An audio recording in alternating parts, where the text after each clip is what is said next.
Assalamualaikum warahmatullahi taala wabarakatuh. Berjumpa lagi dengan saya Muhammad Kanzani Am di podcast Suara Tebuireng. Siang menjelang sore ini kita sudah kedatangan narasumber yaitu Bapak Muhammad Faisal yang merupakan seorang penelusur sejarah Jombang, penelusur dan juga penelusur dan penafsir sanad 3 Kiai NU, Kiai pendiri NU. Dan juga beliau merupakan penulis buku, salah satunya adalah buku Laskar Hizbullah. Kemudian untuk pembicaraan podcast kali ini kita akan bahas terkait hal yang sebentar lagi sedang terjadi, yaitu terkait haul Gus Dur. Kita akan membicarakan tentang cerita seputar Gus Dur. Dan kali ini kita akan membahas tentang bagaimana sebenarnya kontroversi ataupun terkait ulang tahun Gus Dur yang berbeda itu. Tapi sebelum itu kita ucapkan selamat datang dulu kepada beliau, Bapak Muhammad Faisal. Bapak Muhammad Faisal, selamat datang di Suara Tebuireng. Dan kali ini kita berjumpa berarti yang keempat kalinya di Suara Tebuireng. Insya Allah begitu. Nah, sebelumnya itu tahun 2019 kalau tidak salah. Iya, ketika sehabis peluncuran buku saya yang Jejak Laskar Hizbullah Jombang. Jejak Laskar Hizbullah. Berarti 2019 silam, yaitu sekitar 4 tahun yang lalu beliau juga mengisi di Suara Tebuireng. Baik Bapak, mungkin terkait Gus Dur ya, kalau sosok Gus Dur itu begitu fenomenal dan karismatik di kalangan semua orang, bahkan beliau dijuluki sebagai Bapak Pluralisme Indonesia. Tapi dekat-dekat ini sedang mulai haul Gus Dur, dan kayaknya asik nih ketika kita membincangkan sejarah Gus Dur. Nah, sejarah Gus Dur ini ada satu hal yang menarik minat saya, yaitu terkait tanggal lahir atau ulang tahun almarhum Gus Dur yang bisa dikatakan berbeda. Itu kurang lebihnya seperti apa kejelasannya? Ya, terima kasih Mas. Alhamdulillah kali ini saya berkesempatan lagi ya untuk mengisi podcastnya di Suara Tebuireng. Memang tahun ini bulan Desember 2022 kita memperingati di bulan Gus Dur ya, haul Gus Dur yang ke-13. Tahun ini tidak terasa sudah 13 tahun beliau meninggalkan kita, namun seperti sebuah buku kalau bisa dikatakan begitu, Gus Dur ini kan digali terus, semakin dibaca itu semakin asik. Masih banyak dari beliau yang hal-hal yang di seputar beliau itu belum habis kalau kita baca bab demi bab. Nah, terkait dengan salah satunya yang menarik digali itu kan tentang tanggal lahir beliau. Tanggal lahir beliau ini memang selama ini yang sudah umum sebenarnya banyak yang sudah kita ketahui. Kalau kita googling pun sudah keluar semua ya cerita soal dan dokumen-dokumen tentang tanggal lahir beliau yang memang double. Berdasarkan penelusuran sejarah saya itu tentang dokumennya, karena saya dan teman-teman beberapa penelusur sejarah di Jombang kita membentuk komunitas.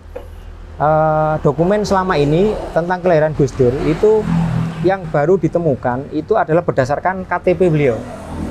Jadi di KTP Gus Dur itu dikeluarkan tanggal 7 Juli tahun 2000. Ini dari KTP 7 Juli 2000. Jadi ini kayaknya saat beliau menjadi presiden ya. Karena ini dikeluarkan oleh KTP-nya ini dari pemerintah Provinsi DKI Jakarta.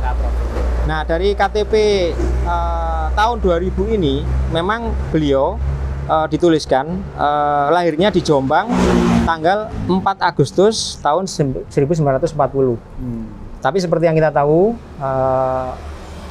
beberapa tahun lah, mungkin bahkan ketika beliau masih ada, sebelum meninggal pun sudah ada semacam kontroversi, dan itu dibiarkan sama beliau.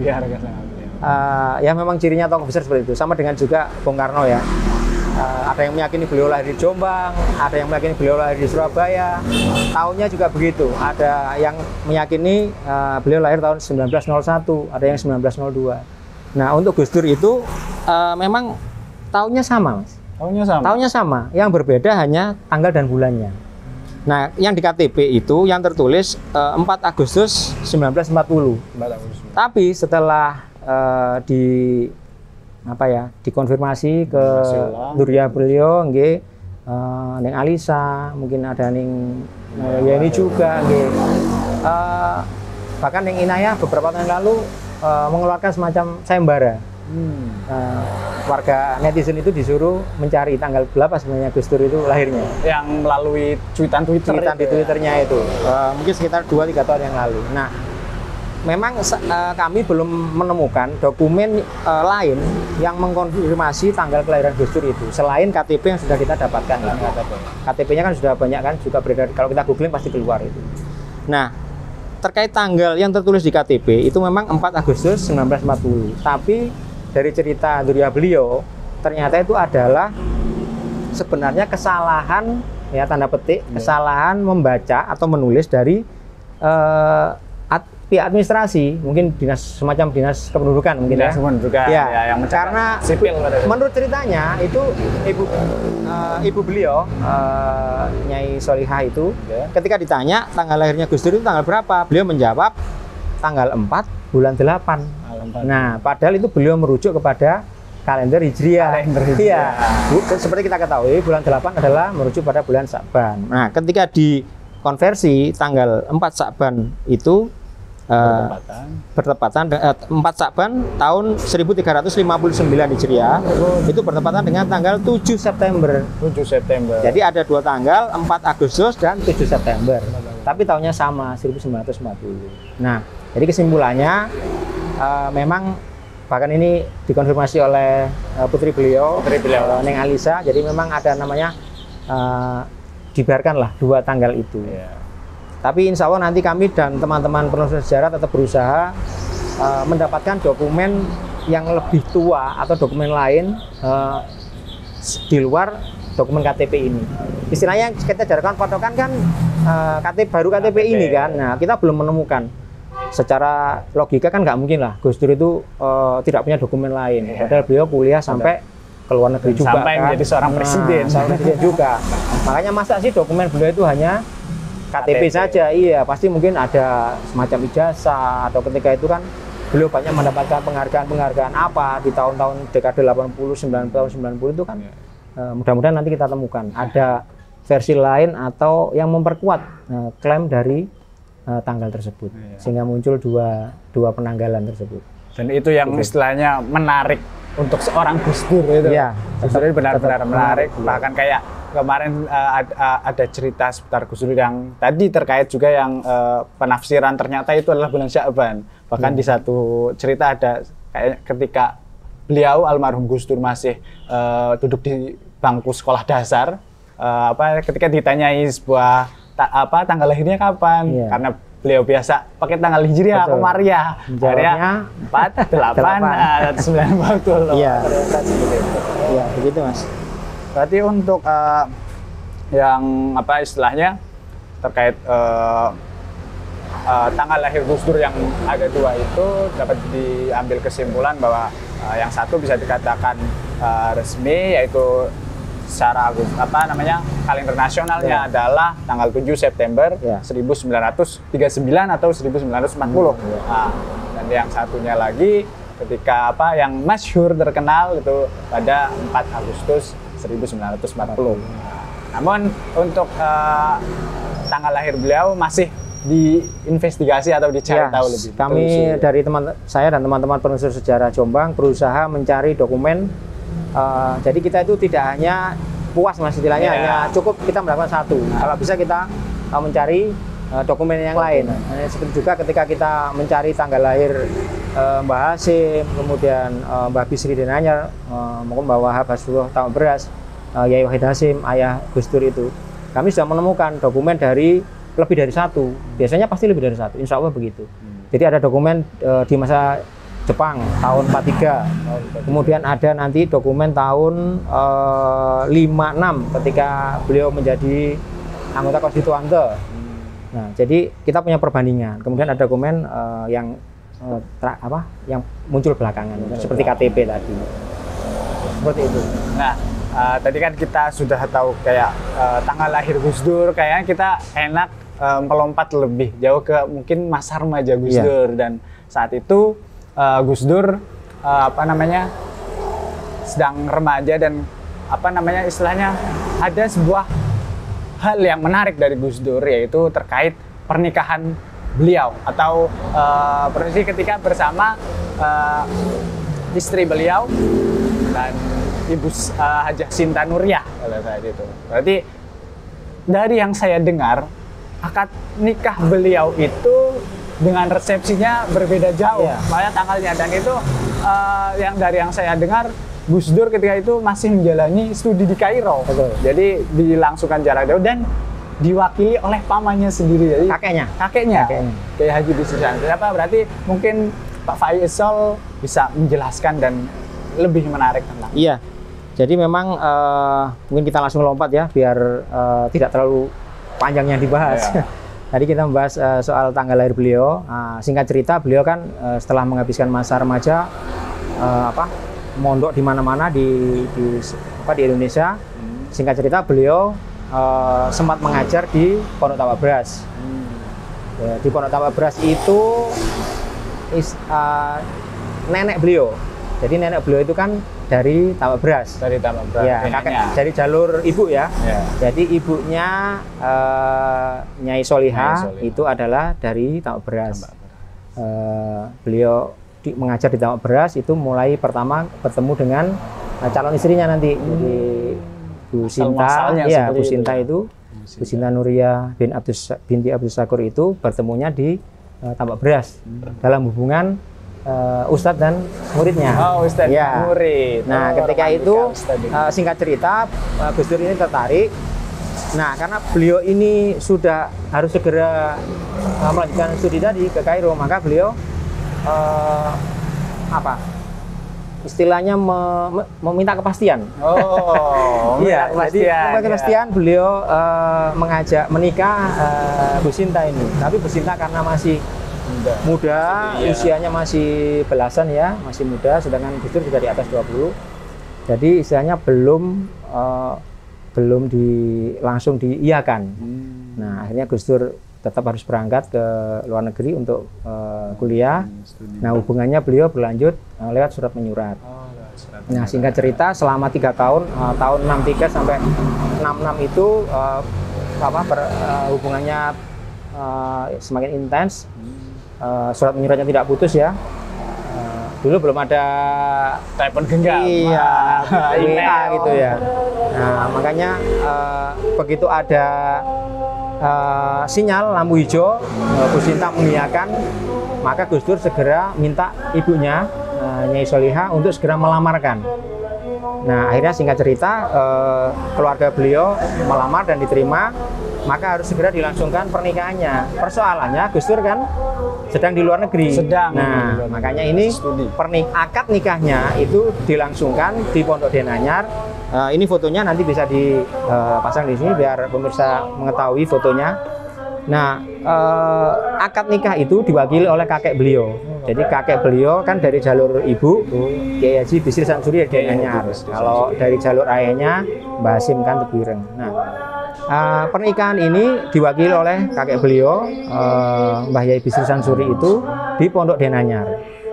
Nah, alhamdulillah foto akad nikahnya itu kami temukan dimuat di bukunya karangan Kiai Aziz Masyhuri Denanyar. Oh, Kiai Haji Masyhuri. Ya, jadi di buku itu bukunya itu ditulis dalam rangka 1000 harinya wafatnya Mbah Bisri. Nah, di salah satu halamannya itu kita temukan ada foto itu. Nah, foto akad nikah Gus Dur itu nanti di halamannya bisa dimuat.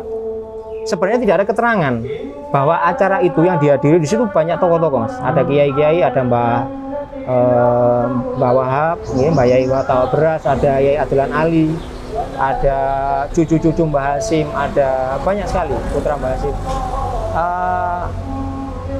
Tidak, tanpa sengaja saya dikasih tahu oleh salah satu Duriya Denanyar bahwa itu adalah foto akad nikah Gus Dur. Nah, setelah kami konfirmasi, alhamdulillah betul itu memang akad nikah Gus Dur yang diwakili oleh kakeknya dan dilangsungkan pada hari Kamis tanggal 11 Juli 1968. Nah, nanti resepsinya itu berjarak 3 tahun. Oh, malah berjarak. Iya, 3 tahun menunggu ya? Gus Dur datang. Oh, menunggu Pulang. Pak Gus Dur selesai studi. Iya, Gus Dur pulang nanti itu akhirnya resepsinya dilangsungkan. Tanggalnya kebetulan sama. Nggak tahu ini, beliau memilih tanggal 11 bulan September tahun 1971. Jadi 3 tahun baru dilangsungkan resepsi pernikahannya. Padahal berselang 3 tahun, tapi tanggalnya bisa dikatakan Tanggalnya sama. milik 11. 11. Ya. Yang satunya 11 Juli Iya. 68, yang satunya 11 September 71. Jadi di foto akad nikahnya itu kebetulan baru saja. Jadi selama berapa lama kami hanya menemukan satu foto itu saja waktu akad nikahnya Gus Dur yang diwakili oleh kakeknya. Alhamdulillah kemarin itu kami menemukan dan sudah kami konfirmasi ke keluarga di Ciganjur bahwa itu benar foto kedua. Jadi foto nanti bisa dimuat juga. Fotonya itu menunjukkan pasca akad nikah. Oh, Jadi setelah akad nikah resmi kan, berarti secara agama sudah sah. Bu Sinta itu dalam posisi mau salim ke kakek beliau. Oh. Jadi ya Mbah Yai Bisri tadi ya. Jadi posenya itu mau salim. Nah, fotonya ini adalah dokumentasi keluarga di Ciganjur. Sempat dimuat di media detik.com sejak 2015. Tapi saya baru menemukannya kemarin.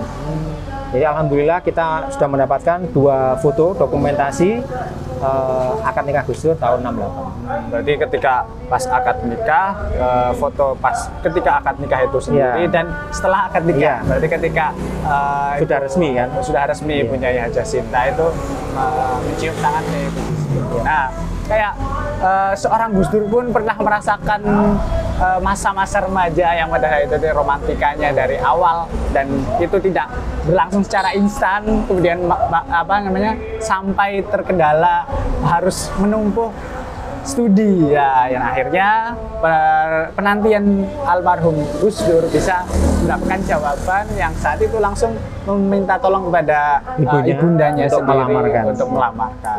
Dan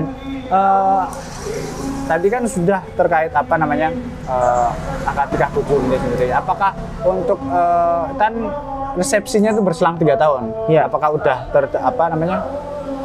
dari Pak Faisal sendiri sudah mendapatkan data ataupun foto dokumentasi yang terkait itu sendiri? Ya, alhamdulillah. Kalau foto yang akad nikah tadi tahun 68 itu kayaknya kan tidak banyak beredar, Mas. Jadi kalau teman-teman pemirsa mau googling, kayaknya nggak keluar itu. Nggak keluar. Tapi sebaliknya, untuk yang acara resepsi yang tanggal 11 September 1971 itu, kita googling keluar semua fotonya. Itu ada 3 foto yang saya temukan, ini nanti bisa dimuat di layar. Jadi ada 3 foto. Yang pertama itu foto Gus Dur dengan Bu Sinta di pelaminan, duduk di kursi gitu, jejer. Dulu itu cukup sederhana, Mas. Jadi dulu pernikahan itu kan dilangsungkan di rumah, nggak di gedung mewah kayak seperti sekarang ya. Cukup di rumah. Insya Allah acaranya itu digelar di rumah Bu Sinta di kalau sekarang Jalan Juanda ya. Jadi masuk ke Panjen. Foto yang pertama duduk di pelaminan itu, kemudian foto kedua di kamar pengantin, foto yang ketiga di depan cermin. Tapi fotonya beliau berdua semua. Jadi ada 3 foto saat resepsi yang tahun 71 itu. Jadi setelah Gus Dur pulang menempuh studi itu tahun 71 dilangsungkan resepsi pernikahan tadi. Nah, disitulah baru mengkonfirmasi dan memupus kejadian gempar sebelumnya. Jadi yang akad nikah tahun 68 itu sempat gempar, Mas. Karena beredar kabar Bu Sinta itu menikah dengan Mbak Bisri kan.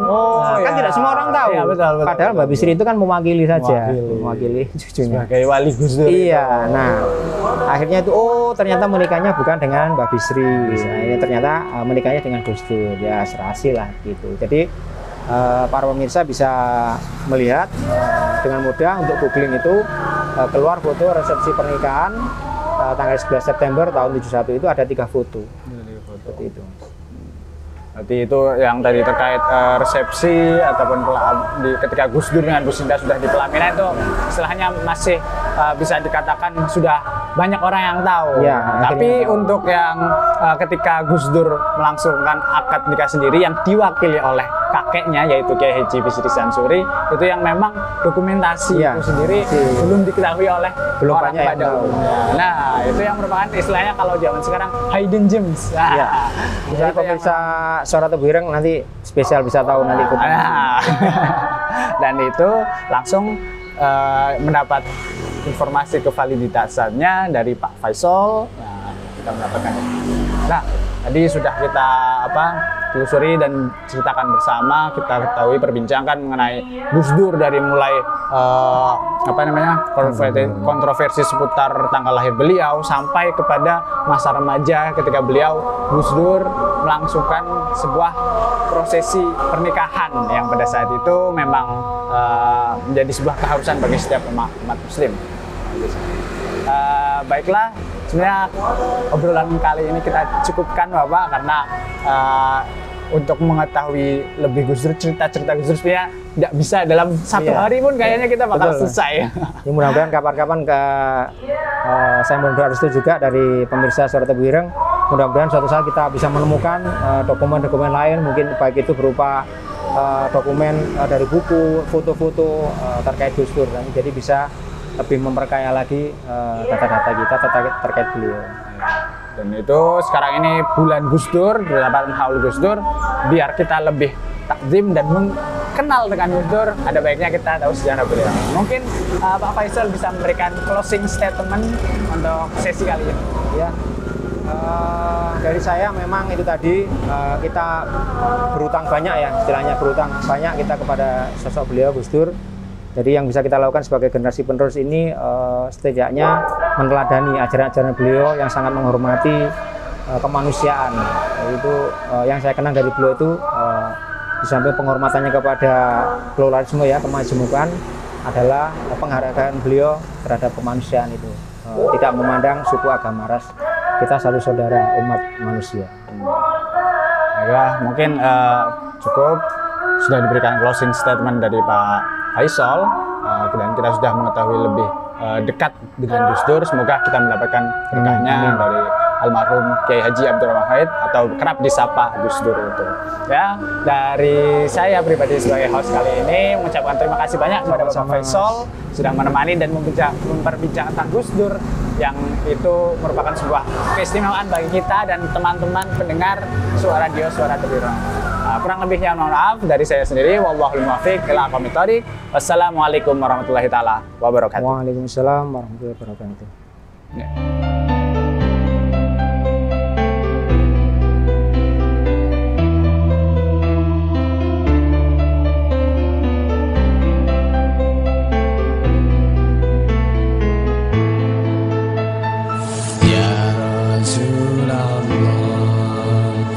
Salamun alaik ya Rafi Asha